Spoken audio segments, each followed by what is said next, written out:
தலைவா வணக்கம். நான் கேரளாவில் நடந்து லாட்டி வரம் தான் பார்க்கேன். சரியா, திருவாரூர் நடந்து லாட்டி வரம் தான் பார்க்கேன். நான் ஏன் இந்த அரசியல் பதிவு போட்டேன் அப்படின்னா, இது நாள் வரைக்கும் கிட்டத்தட்ட ஐயா மதிப்பிற்குரிய ஐயா யார் கல்வி தந்தை காமராஜர் ஐயா காலகட்டத்தில் இருந்தே சரி, எந்த ஒரு அரசியல் தலைவர்களும் பதவிகளை விட்டு இப்படி போனது கிடையாது. ஆனால் அவ்வளோ பெரிய போஸ்ட்டு, ஐபிஎஸ்ன்ற போஸ்ட்டு, அதை விட்டு ஒருத்தர் இறங்கி வந்திருக்காருன்னா அது எவ்வளோ பெரிய ஒரு விஷயம். ஒன்று.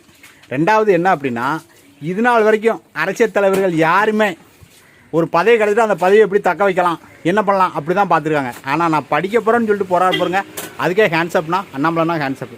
சரியா, நல்லா படிங்க. நீங்கள் யாருன்னே மிகச்சிறந்த அறிவாளி. இதுக்கு மேலே நீங்கள் படிக்கணுமா, எனக்கே கொஞ்சம் கஷ்டமாக தான் இருக்குது.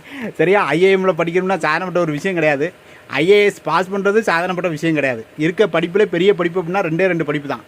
எம்பிபிஎஸ் கூட ஈஸியாக பாஸ் பண்ணிட்டு வெளில வந்துடலாம். ஆனால் ஐஏஎஸ் சிஏ இந்த 2 படிப்பு வந்து மோசமானது. படிக்க அவ்வளோ சீக்கிரம் முடியாது. ஐஏஎஸ் வந்து மூணு எக்ஸாம் 2 எக்ஸாம்